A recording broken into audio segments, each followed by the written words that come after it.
Hello student, welcome to my YouTube channel math study point. Student देखिएगा, ये हमारा partial differential equation में partial differential equation with constant coefficient का चैप्टर चल रहा है। और प्रीवियस लेक्चर में मैंने आपको इसका वर्किंग रूल और सीएफ के लिए क्या रूल्स है वो मैंने डिस्कस किया था। अगर आप लोगों ने वो लेक्चर नहीं देखा तो फर्स्टली उस लेक्चर को आप देखिएगा। आज इस लेक्चर में कुछ हम और इंपॉर्टेंट क्वेश्चन को डिस्कस करते हैं। आइए डिस्कस करते हैं। देखिएगा स्टूडेंट, ये पार्शियल डिफरेंशियल इक्वेशन दे रखा है। इस पार्शियल डिफरेंशियल इक्वेशन को आपको सॉल्व करना है। तो देखिएगा स्टूडेंट, इसका क्या ऑक्सिलरी इक्वेशन की हेल्प से सी एफ फाइंड आउट करेंगे और पी आई फाइंड आउट करेंगे। तो स्टूडेंट देखिएगा, द ऑक्सिलरी इक्वेशन, ठीक है, the auxiliary equation is given Y. Auxiliary equation find out करने के लिए आपको क्या करना पड़ेगा, डी के प्लेस पर एम और डी डैश के प्लेस पर 1 पुट करना पड़ेगा। देखिएगा, डी के प्लेस पर हमने एम पुट किया तो एम स्क्वायर माइनस 2m। जहाँ पर डी डैश आ रहा है, डी डैश के प्लेस पर हम 1 पुट कर रहे हैं, ठीक है, तो प्लस 1 इक्वल्स टू 0। तो आप देखिएगा, ये हमारा m माइनस 1 का होल स्क्वायर, ये होल स्क्वायर का फॉर्मूला बन चुका है। तो 1,1 ये हमारे पास क्या आ रहे हैं, रिपीटेड फैक्टर्स आ रहे हैं। ये जो फैक्टर्स हैं स्टूडेंट्स, वो देखिएगा कैसा आ रहा है आपका, रिपीटेड, ठीक है। तो इस केस में आपका जो सी एफ आप फाइंड आउट करेंगे वो इस तरह से f1 y plus x 2 times repeat हो रहे हैं, तो x into f2 y plus x, इस तरह से आप सी एफ को फाइंड आउट करेंगे, ठीक है। इसी तरह से देखिएगा also P I find out करते हैं, पी आई पार्टिकुलर इंटीग्रल, ठीक है। राइट हैंड साइड से देखिएगा 12xy, ठीक, और ये रखिएगा आप डिनोमिनेटर में D square minus 2d D dash और प्लस का डी डैश स्क्वायर। 12xy इसको हम क्या लिख सकते हैं, d माइनस डी डैश का होल स्क्वायर, ये लिख सकते हैं। स्टूडेंट देखिएगा, 12xy एक तरीका हमारा एल्जेब्रिक पॉलिनोमियल है। इसमें बाइनोमियल थ्योरम का यूज़ करेंगे। और यहाँ से देखिएगा आपने क्या करा, d कॉमन ले लिया, तो D square 1 minus D dash upon D, इस तरह से लिख सकते हैं 12xy अपॉन डी स्क्वायर। इसको ना ऊपर ले जाइएगा -2, ठीक। अब देखिएगा, बाइनोमियल एक्सपेंशन का यूज़ करते हैं इसमें हम। तो आप देखिएगा 12xy upon D square 1 plus D, ठीक है, बाइनोमियल थ्योरम का यूज़ करते हैं 1 plus 2d dash upon D. x और y का डिग्री कितना है, 1 है, तो डिग्री 1 तक रखिएगा। सेपरेटली डिग्री देखते हैं कितना, 1 1 आ रहा है। नेक्स्ट टर्म को हमने आगे के टर्म को नेगलेक्ट कर दिया है। तो स्टूडेंट देखिएगा पी आई, ठीक है, आप 12 अपॉन डी स्क्वायर को एस इट इज़ रखिएगा। और ये जो अंदर आ रहा है एक्स वाई, इसका अंदर आप मल्टीप्लाई करो, X Y 2d dash upon D, और ये कितना आपका आएगा एक्स वाई, ठीक ना, अंदर हमने मल्टीप्लिकेशन किया। फिर देखिएगा 12 upon D square X Y 2 upon D, D dash का मतलब वाई के रेस्पेक्ट में डिफ्रेंशिएट, वाई का डिफ्रेंशिएट कितना हो जाएगा 1 पार्शियल, ठीक है। आगे करते हैं 12 अपॉन में क्या बचेगा, D square X Y 1 upon D means integration, आप इसका इंट्रीगेशन करिएगा, एक्स का करेंगे एक्स स्क्वायर अपॉन 2, 2 से 2 कैंसिल, ठीक। फिर आप देखिएगा 1 अपॉन डी, ठीक है। आप इसका 1 अपॉन डी मीन्स क्या होगा यहाँ पर, इंट्रीगेशन, इसका x के रेस्पेक्ट में इंट्रीगेशन करेंगे तो एक्स स्क्वायर वाई अपॉन 2, ठीक है, एक्स क्यूब अपॉन 3, 1 टाइम्स और इंट्रीगेट करिएगा आप, तो एक्स क्यूब वाई अपॉन में क्या आएगा 3, ठीक, और x2 पावर 4 अपॉन 12, ठीक। तो स्टूडेंट देखिएगा, ये हमारा पी आई कैलकुलेट होकर आ रहा है 3 4 4x क्यूब वाई और x2 पावर 4। देखिए स्टूडेंट, इसका हमने अगेन इंटीग्रेट किया तो ये 6 आएगा आपका, ठीक है, मिस्टेक हो गया था, इसको लिखिएगा 6 2 12। तो स्टूडेंट लिखिएगा देन कंप्लीट सॉल्यूशन, ठीक है। और अगर आप यहाँ से कंप्लीट सॉल्यूशन फाइंड आउट करते हैं तो z equals to C F plus P I, ठीक। तो स्टूडेंट देखिएगा, z सी एफ आपने ना ये कैलकुलेट किया f1 y plus x plus x2 f2 y plus x. तो आप इस तरह से इसका कंप्लीट सॉल्यूशन फाइंड आउट करेंगे, ठीक है, इस तरह से आप इसको करेंगे। देखिए स्टूडेंट, अब हम कुछ न्यू पीआई के रूल डिस्कस करेंगे। शॉर्टकट मेथड हमारे हैं पीआई के लिए, लिखा नहीं, short method for finding the pi. अगर कोई भी फंक्शन आपको इस फॉर्म में दे रखा है, फाई एक फंक्शन है ए एक्स प्लस बी वाई, उस केस में देखिए हम पी आई किस तरह से फाइंड आउट करेंगे। हम क्या करेंगे, यहाँ डी के प्लेस पर एक्स का कोफिशिएंट पुट करेंगे। देखिए ए पुट किया, डी डैश के प्लेस पर हम वाई का कोफिशिएंट पुट करेंगे, और लेकिन शर्त यह है कि ये वैल्यू ज़ीरो नहीं होना चाहिए, लिखा नहीं नॉट इक्वल्स टू ज़ीरो। तो उस केस में ना जितना इसका डिग्री होगा नीचे उतना टाइम्स इसका हम इंट्रीगेट करेंगे। सपोज इसका डिग्री 2 है तो 2 टाइम्स इंट्रीगेट करेंगे, डिग्री आपका 3 है तो 3 टाइम्स इंट्रीगेट करेंगे, डिग्री 1 होगा तो 1 टाइम्स हम इंट्रीगेट करेंगे। ए एक्स प्लस बी वाई को हमने यू कंसीडर कर लिया, ठीक है, उतने टाइम्स आप इसको इंट्रीगेट कर दो। अब स्टूडेंट देखिएगा, सपोज ये फैक्टर आपका 0 बन जाता तो उस केस में आप कैसे करेंगे, तो इसी को मैंने यहाँ पर इस तरह से समझाया, जैसे एफ ऑफ डी के प्लेस पर, एफ ऑफ डी और डी डैश के प्लेस पर क्या गया, V D minus A D dash.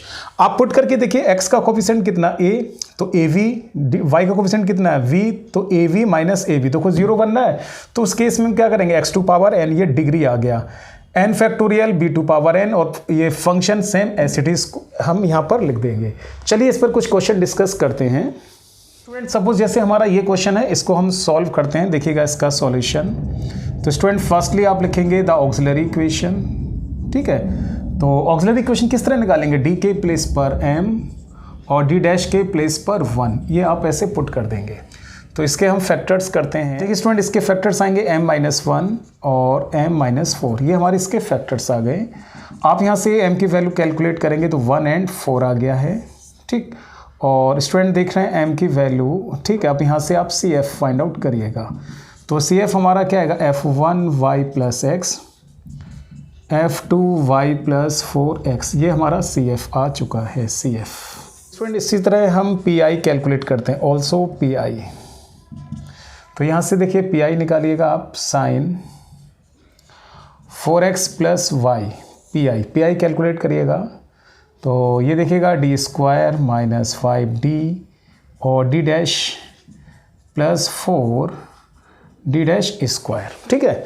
देखिए ये 2 रूल हैं, अगर आप यहाँ वैल्यू पुट करके देख लीजिए, अगर ये 0 बनता है तो हम नीचे वाला यूज़ करेंगे, 0 नहीं बनेगा तो हम ऊपर वाला यूज़ करेंगे, ठीक है। हाँ, तो वैसे स्टूडेंट आप इसके ना फैक्टर्स कर लेते हैं तो ज़्यादा बेटर रहेगा आपको ना, उससे आपको पता चल जाएगा 0 बनना है या नहीं 0। फैक्टर्स इसी तरह से आएंगे, देखो m के प्लेस पर d रख दिया, 1 के प्लेस पर d डैश, और यहाँ देखिएगा आप d माइनस 4d डैश, ठीक है। इस तरह से हमने पुट करा। अब देखिए x का कोफिशिएंट कितना, 4, y का कोफिशिएंट 1, 4 माइनस 1 0 नहीं बनना है, यहाँ रखेंगे 4, ठीक है। देखिए 4 आ रहा है, और ये कितना आ रहा है हमारे पास, y का कोफिशिएंट 1, ये वाला फैक्टर हमारा 0 बनना है। तो जो फैक्टर 0 नहीं बनना है उसको पहले ऑपरेट करिएगा, ठीक है। तो देखिएगा d माइनस 4d डैश को हमने अलग लिखा, और ये आप देख रहे हैं साइन 4x प्लस वाई, और इसको हमने इधर लिख लिया d माइनस d डैश। इस तरीके से हमने इसको अलग लिख लिया, ठीक है। आगे देखिएगा PI कैलकुलेट करते हैं। तो 1 अपॉन में देखिएगा क्या बचेगा, d माइनस 4d डैश। इस फैक्टर में 0 नहीं बनना है तो d के प्लेस पर x का कोफिशिएंट पुट कर दीजिएगा। x का कोफिशिएंट कितना है 4, d डैश के प्लेस पर y का कोफिशिएंट कितना है 1, और इस फैक्टर का डिग्री देखिएगा कितना है आपका 1 है, तो 1 टाइम्स इंट्रीगेट कर दीजिएगा। ये ऊपर वाला रूल अप्लाई हो रहा है, और साइन ऐसे लिखिएगा 4x प्लस 5 को हमने u कंसीडर कर लिया, और u की वैल्यू देखिएगा कितना है 4x प्लस वाई, ठीक है। 4 में से 1 सब्ट्रैक्ट करेंगे तो कितना बचेगा आपका 3d minus 4d dash. Sine u का इंटीग्रेशन अगर आप करते हैं तो माइनस का क्या बचेगा cos u, minus cos u की वैल्यू पुट कर दीजिएगा 4x प्लस वाई, और अपॉन में देखिएगा 3d माइनस 4d डैश। इस तरह से आप करेंगे इसको, ठीक है। अब देखिए आप अगर इस फैक्टर में रखते हैं ना, x का कोफिशिएंट 4, y का कोफिशिएंट 1, 4 माइनस 4 क्या हो रहा है 0 बन रहा है, तो इसलिए अब हम ये सेकंड वाला रूल अप्लाई करेंगे। ये इस वाले रूल को हम अप्लाई करेंगे तो माइनस, आप इस रूल के अकॉर्डिंग देखिए x टू पावर n, ठीक है। 1/3 तो हमारा चल ही रहा है, x to power n means degree. इस फैक्टर का डिग्री कितना है 1, तो देखिएगा 1 पुट किया हमने, और फिर आ रहा है b टू पावर n। अब देखिएगा b कितना है हमारा 1, ठीक है। 1 टू पावर n डिग्री 1, फिर 1 फैक्टोरियल, ये फंक्शन एज इट इज लिख दिया जाएगा। Sine 4x plus Y, P I minus X upon 3 cos क्या बचेगा 4x प्लस वाई। तो ये हमारे पास क्या कैलकुलेट होकर आ गया है पी आई। ठीक है स्टूडेंट, तो लिखिएगा देन कंप्लीट सॉल्यूशन। तो आप लोग देखिएगा देन कंप्लीट सॉल्यूशन, जब कंप्लीट सॉल्यूशन हम फाइंड आउट करेंगे z equals to C F plus P I. देख रहे हैं सी एफ आपका क्या निकल के आ रहा है f1y plus x, f2y plus 4x और पी आई देखिएगा कितना आ रहा है माइनस का x upon 3 cos 4x plus Y. तो स्टूडेंट ये देखिएगा इसका कंप्लीट सॉल्यूशन आ चुका है। ठीक है, इस तरह से आप करेंगे इसको। तो स्टूडेंट देखिएगा इस क्वेश्चन को और डिस्कस करते हैं हम यहाँ पर। देखिए ये डिफरेंशियल इक्वेशन हमें गिवन है, तो इसका आप निकालिएगा द ऑक्सिलरी इक्वेशन। तो डी के प्लेस पर m और डी डैश के प्लेस पर 1, इस तरह से आप पुट कर दीजिएगा। तो स्टूडेंट देखिएगा हमने m कॉमन लिया तो m square minus 4m plus 4 equals to 0। फिर आप देखिएगा m माइनस 2 का होल स्क्वायर, तो हमारे पास m की ये दो वैल्यूज आ गई 0,2,2। दो रूट्स हमारे रिपीटेड आ रहे हैं। तो स्टूडेंट देखिएगा सी एफ किस तरह से फाइंड आउट करेंगे आप f1y प्लस 0 इंटू एक्स, फिर आप देखिएगा f2, ये दोनों रूट्स हमारे रिपीटेड हैं। ठीक, f3y प्लस 2x। तो स्टूडेंट ये देखिएगा हमने सी एफ फाइंड आउट कर लिया। ऑल्सो अब हम पी आई फाइंड आउट करते हैं, पी आई। ठीक है, पी आई कहाँ से निकालेंगे, राइट हैंड साइड से। 4 साइन 2x प्लस वाई। तो स्टूडेंट देखिएगा D cube minus 4d square D dash, 4d और d डैश स्क्वायर, ये आ जाएगा आपका। तो स्टूडेंट देखिएगा इसके ना फैक्टर्स कर लेते हैं। 4 साइन 2x प्लस वाई। ठीक है, आप यहाँ से d कॉमन ले लीजिएगा, तो आप देख रहे हैं d square minus 4d D dash, आपने d कॉमन लिया 4d डैश स्क्वायर।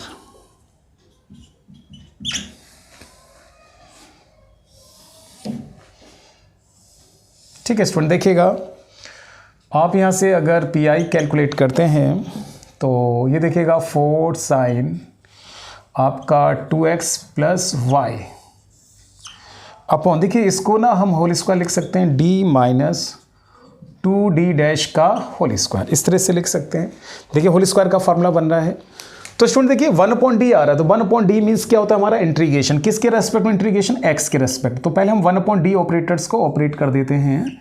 तो d माइनस 2d डैश का whole square, 1/d means integration, sine का इंटीग्रेशन करेंगे तो माइनस कॉस। ठीक है, 2x प्लस वाई, किसके रेस्पेक्ट में कर रहे हैं भाई आप, x के, तो अपॉन में 2। ठीक, तो स्टूडेंट देखिएगा पी आई, तो ये कितना बचेगा माइनस का 2 कॉस 2x प्लस वाई और अपॉन में देखिएगा d माइनस 2d डैश का होल स्क्वायर। अब स्टूडेंट देखिए इन दोनों में से देखते हैं कौन सा रूल अप्लाई होता है। x का कोफिशिएंट कितना 2, तो 2, d डैश का कोफिशिएंट कितना 1, 2 माइनस 2 0 हो रहा है, तो 0 के केस में हम ये वाला रूल अप्लाई करेंगे। ठीक है, तो देखिएगा माइनस 2 तो चल ही रहा है, ये क्या रहा है x to power n, n means क्या होता है डिग्री, तो x की पावर 2 आ गया। b की वैल्यू कितना है हमारे पास 1, तो 1 की पावर 2 और 2 फैक्टोरियल और ये function as it is 2x plus Y. तो आप देख रहे हैं 2 से 2 कैंसिल, तो माइनस एक्स स्क्वायर और आप देख रहे हैं cos 2x प्लस वाई, ये हमारा क्या आ गया पी आई। ठीक है स्टूडेंट, फिर लिखिएगा देन कंप्लीट सॉल्यूशन। अब आप इसका कंप्लीट सॉल्यूशन निकालिएगा। तो स्टूडेंट कंप्लीट सॉल्यूशन आप देख रहे हैं z equals to C F plus P I, इस तरह से फाइंड आउट करेंगे। सी एफ की वैल्यू को आप देखिएगा f1y plus f2 y plus 2x, f3 y plus 2x। फिर देखो पी आई हमारा कितना आ रहा है minus X square cos 2x plus Y, तो ये आपका पी आई आ चुका। तो कंप्लीट सॉल्यूशन ये आ गया आपका। ठीक है। तो इस तरह से आप इसको करेंगे। देखिए स्टूडेंट, एक क्वेश्चन और डिस्कस करते हैं। देखिएगा तो इसका सबसे पहले आप क्या फाइंड आउट करेंगे, द ऑक्सिलरी इक्वेशन। ठीक है, ऑक्सिलरी इक्वेशन निकालिएगा m स्क्वायर मीन्स डी के प्लेस पर m और डी डैश के प्लेस पर 1 पुट करिएगा। डी के प्लेस पर m और डी डैश के प्लेस पर 1 पुट करिए। तो आप देख रहे हैं m+1 का होल स्क्वायर, तो m equals to -1 repeated roots आ गए। तो स्टूडेंट देखिएगा इस केस में CF f1y-x plus x f2y-x, ठीक है, ये हमारा CF आ गया है। तो PI हम कहाँ से फाइंड आउट करेंगे, राइट हैंड साइड से। देखिएगा कितना दे रखा है ये फंक्शन e⁻²x + 3y। अब आप ना ये पूरा टर्म लिखिएगा यहाँ पर d² + 2d डैश प्लस में क्या आएगा d⁻²। तो स्टूडेंट देखिएगा 2x + 3y, इसको आप लिख सकते हैं d + d' का होल स्क्वायर लिख सकते हैं। अब आप ना कोफिशिएंट पुट करके देख लीजिएगा, यहाँ पर x का कोफिशिएंट कितना 2 और y का कोफिशिएंट कितना 3, 0 नहीं बन रहा है, तो ये फर्स्ट वाला रूल आपका अप्लाई होगा। चलिए करते हैं इसको। d के प्लेस पर x का कोफिशिएंट, d' के प्लेस पर y का कोफिशिएंट, डिग्री कितना आ रहा है 2, तो 2 टाइम्स इसका आप इंटीग्रेट कर दो। 2x + 3y इसको हमने u मान लिया, तो 2 टाइम्स इंटीग्रेट क्यों कर रहे हैं, क्योंकि डिग्री कितना है 2 है। तो u मीन्स देखिएगा कितना है 2x + 3y, 2 और 3 5 होता है, 5 का स्क्वायर कितना होता है 25, e⁻u का इंटीग्रेशन e⁻u du, ठीक है, 1/25 e⁻u। आगे देखिएगा 1/25 e⁻u, u की वैल्यू कितना है 2x + 3y, ठीक है स्टूडेंट। तो इस तरह से आ गया ये हमारा PI। तो लिखिएगा देन कंप्लीट सॉल्यूशन। तो अब आप इसका ना कंप्लीट सॉल्यूशन लिखिएगा z इक्वल्स टू क्या CF + PI, इस तरह से लिखेंगे। CF की वैल्यू आप देखिएगा कितना है f1y-x, x f2y-x, और PI देखिएगा स्टूडेंट क्या निकल के आ रहा है 1/25 e⁻2x + 3y, ठीक है स्टूडेंट। इस तरह से हमारा ये कंप्लीट सॉल्यूशन आ चुका है। आप लोग इसके अलावा भी अपने टेक्स्ट बुक के क्वेश्चंस को ट्राई करिएगा। और स्टूडेंट, उम्मीद करता हूँ आप लोगों को आज का मेरा ये लेक्चर पसंद आया होगा। अगर आप लोगों को मेरा ये लेक्चर पसंद आया है तो प्लीज़ मेरे इस लेक्चर्स को अपने फ्रेंड्स में शेयर करिएगा, इसको लाइक करिएगा, इस पर कमेंट्स करिएगा। और अगर आप लोगों ने मेरा चैनल सब्सक्राइब नहीं किया तो प्लीज़ मेरे चैनल को आप सब्सक्राइब कर लीजिएगा। और स्टूडेंट साथ में बेल आइकन को भी प्रेस कर लीजिएगा, जिससे मैं जो न्यू वीडियोज़ अपलोड करता रहता हूँ उसका नोटिफिकेशन आपको टाइम टू टाइम मिलता रहेगा। Thank you.